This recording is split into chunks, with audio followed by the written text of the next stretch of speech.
आप सभी को बहुत बहुत नमस्कार। आइए प्यारे बच्चों, आज के इस वैल्यूबल से सेशन की करते हैं शुरुआत हम लोग। और 10 अप्रैल साल 2026 के हरियाणा करंट अफेयर इस वीडियो में हम लोग पढ़ने वाले हैं। आपने अगर चैनल को सब्सक्राइब नहीं किया है तो जरूर कर लेना। और पिछले सेशन में मैंने आपसे एक सवाल पूछा था कि कौन सा त्योहार सांपों के साथ में जुड़ा हुआ है। तो इस सवाल का ठीक आंसर था गुगा नवमी। और ये त्योहार हम लोग सेलिब्रेट करते हैं कृष्ण पक्ष की नवमी को मनाते हैं हम लोग। भाद्रपद महीना, जिसको हम लोग भादवा महीना भी कहते हैं हमारे देसी हिसाब से। और ये कुछ एक के त्योहार हैं जो कृष्ण पक्ष में सेलिब्रेट किए जाते हैं, वरना तो हिंदू रीति रिवाजों के अनुसार हम लोग ज्यादातर त्योहार है वो शुक्ल पक्ष में मनाते हैं, बट ये वाला त्योहार हम लोग कृष्ण पक्ष में सेलिब्रेट करते हैं। और अगर आप लोग सीटी मेंस के एस्पिरेंट हैं तो आप लोग द्रोणाचार्य बैच है, इस बैच में एनरोल हो सकते हैं। और प्यारे बच्चों, अभी हाल ही में हरियाणा के मंत्रिमंडल बैठक के अंदर 6 अहम प्रस्तावों को मंजूरी मिली है, जिसमें अग्निवीर नीति 2024 में संशोधन, रिटायरमेंट हाउसिंग पॉलिसी में संशोधन हुआ है। इसके साथ साथ अग्निवीरों को आपको याद रखना है, आरक्षण 10% से बढ़ा के 20% किया गया है। अगर वो फॉरेस्ट गार्ड, वार्डर, माइनिंग गार्ड पदों पर लागू होगा ये, उस पोस्ट पे जाते हैं तो मतलब। इसके साथ साथ राशन डिपो में भी महिलाओं को 33% का आरक्षण मिलेगा। और एसिड अटैक पीड़ित है या सेल्फ हेल्प ग्रुप करने वाली महिलाएं हैं, चलाने वाली महिलाएं, विधवा है, उनको बेसिकली प्राथमिकता, प्रायोरिटी दी जाएगी। लाइसेंस 300 की बजाय 500 राशन कार्ड पे मिलेगा। और आयु सीमा 60 से बढ़ा के 65 कर दी है। मृत्यु पर कानूनी वारिस को जो है वो आवंटन संभव होगा। और इसके साथ साथ विलेज कॉमन लैंड नियम है, रास्ता न होने पर प्रोजेक्ट्स को जो है ना वो राहत है। और 5% क्षेत्र या 4 गुना भूमि ट्रांसफर अनिवार्य कर दी गई है। न्यूनतम मजदूरी भी बढ़ाई गई है, 11,257 से बढ़ा के 15,220 कर दिया है पर महीना। हरियाणा सेवा का अधिकार आयोग की वर्ष 2024-25 की वार्षिक रिपोर्ट का विमोचन किसके द्वारा किया गया? इसका विमोचन अभी हाल ही में हरियाणा के राज्यपाल जी असीम कुमार घोष जी के द्वारा किया गया है।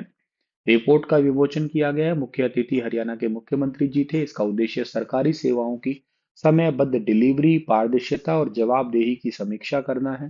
टोटल सेवाएं आयोग के दायरे में वर्तमान में 56 विभागों की 802 सेवाएं आती है। और अब तक कुल 27.43 लाख अपील में से 26.98 लाख यानी कि 98.4% का समाधान किया जा चुका है, जिसमें से रिपोर्ट में आय, निवासी, जन्म मृत्यु, जाति प्रमाण पत्र, बिजली पानी कनेक्शन, प्रॉपर्टी आईडी और कई सारी ऐसी नागरिक केंद्रित सेवाओं पर विशेष ध्यान दिया गया है।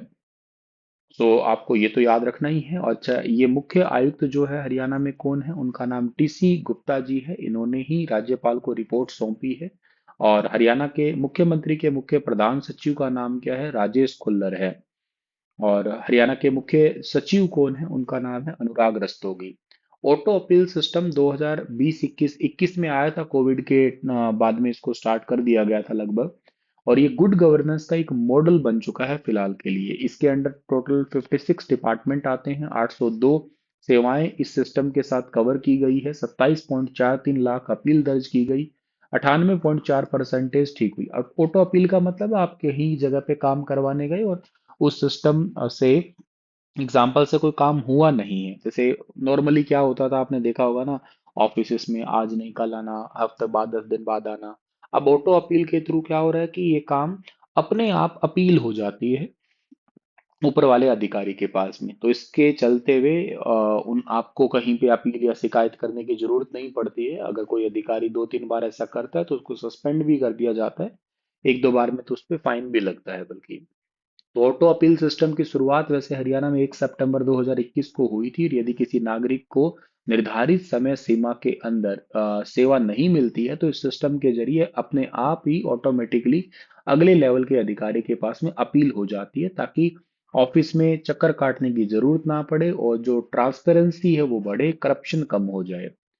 अभी ऐसा करने के लिए, उत्कृष्ट कार्य करने के लिए कुछ अधिकारियों को भी सम्मानित किया गया है। जैसे चंद्रशेखर खरे साहब है, मुख्य प्रशासक है हरियाणा शहरी विकास प्राधिकरण के। धीरेन्द्र खटकड़ा साहब है, और धीरेन्द्र खटकड़ा साहब जो है ना, इनको सम्मानित किया गया है। ये नगर निगम के आयुक्त है फरीदाबाद में। होशियार सिंह जी है, और ये डीएचपीवीएन हिसार में कार्यकारी अभियंता है। अनिल कुमार जी हैं, ये नारायणगढ़ के अंदर कार्यकारी अभियंता है। के साथ साथ तकनीकी टीम में अंशु है और प्रशांत कुमार है जो सॉफ्टवेयर डेवलपर है। वर्तमान में हरियाणा के सेवा का अधिकार आयोग के मुख्य आयुक्त कौन है? सवाल पूछे तो टीसी गुप्ता कह देना। आस पोर्टल का मुख्य उद्देश्य है ताकि अपील दर्ज कर सके अगर किसी को टाइम पे सेवाएं ना मिल रही हो तो। और जिनको सम्मानित किया गया है उनके नाम तो खैर आपके आगे है ही।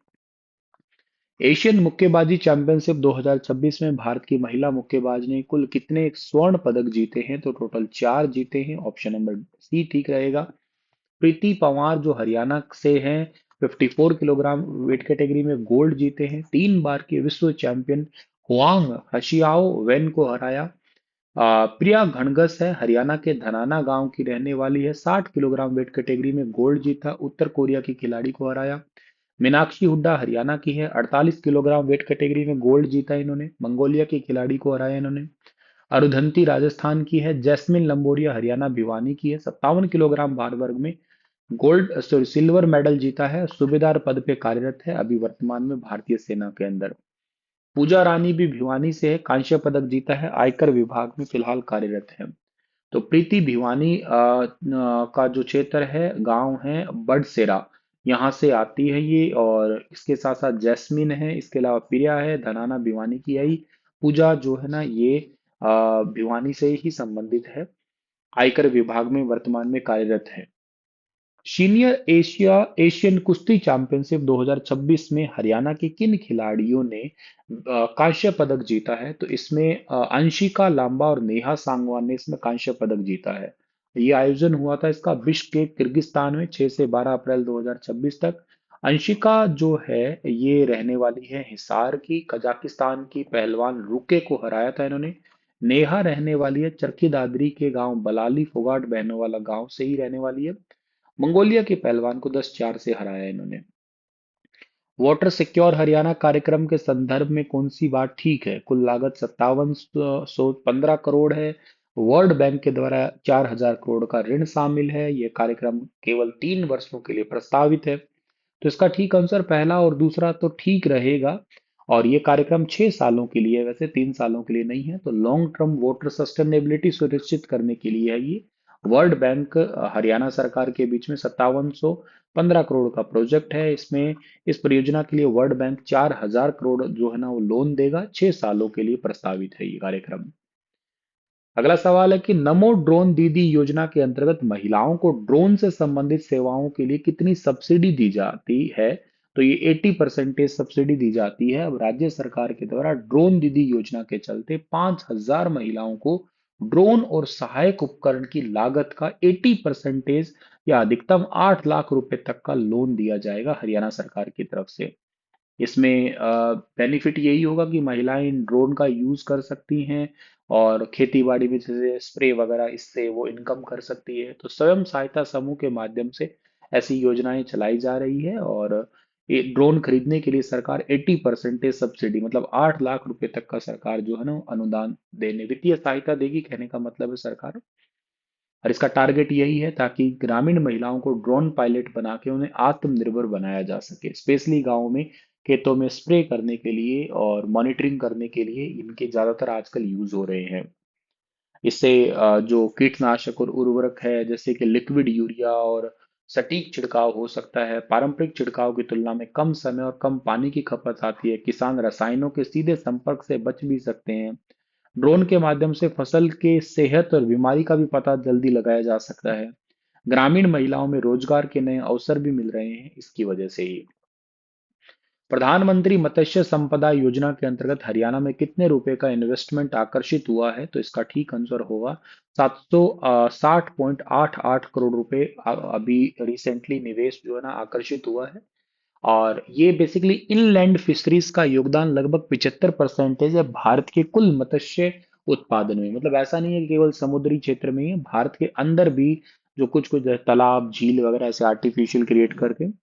तो भारत सरकार ने देश भर में 34 मत्स्य उत्पादन और के साथ साथ प्रोसेसिंग क्लस्टर्स को अधिसूचित किया है। हरियाणा के दक्षिणी पश्चिमी जिलों में जमीन के नीचे खारा पानी सैलाइन है और इसी कारण सरकार आपदा में अवसर में बदल रही है। मतलब इस पानी, जहाँ खारा पानी है वहां पे पानी में मछलियों का उत्पादन आसानी से हो ही रहा है। पर्टिकुलरली सिरसा, फतेहाबाद, हिसार और रोहतक जैसे डिस्ट्रिक्ट है जो लवणीय क्लस्टर कहलाते हैं हरियाणा के। झींगा प्रजाति है के साथ साथ सिबास है जिनकी मार्केट में वैल्यू थोड़ी ज्यादा रहती है। इंटीग्रेटेड एक्वा पार्क लग रहे हैं सिरसा के अंदर लगभग 110 करोड़ रुपए की लागत से। कोल्ड चेन प्लांट भी इसमें शामिल है, पोस्ट हार्वेस्ट नुकसान कम हो और वैल्यू एडिशन थोड़ा ज्यादा हो सके। तो और इसमें आरएएस यानी कि रिसाइकुलेटिंग एक्वाकल्चर सिस्टम और बायोफ्लाक प्रणाली जैसी टेक्निक है उनका यूज किया जा रहा है। इस योजना की शुरुआत सितंबर 2020 में की गई थी वैसे प्रधानमंत्री मत्स्य संपदा योजना की, और ये मत्स्य पालन और पशुपालन डेयरी विभाग के अंतर्गत आती है। अच्छा, आज का सेशन इतना ही है। आपके लिए फिर लेके आते हैं अगले सेशन में कुछ और बेहतरीन से सवाल। चैनल को सब्सक्राइब जरूर कर लेना। मेरी तरफ से आप सभी को राधे राधे। और माधोगढ़ का किला किसने बनवाया, ये आपका होमवर्क है। थोड़ा विस्तार से बताना ये किला है कहाँ पे, ये बात भी, ठीक है। शुक्रिया।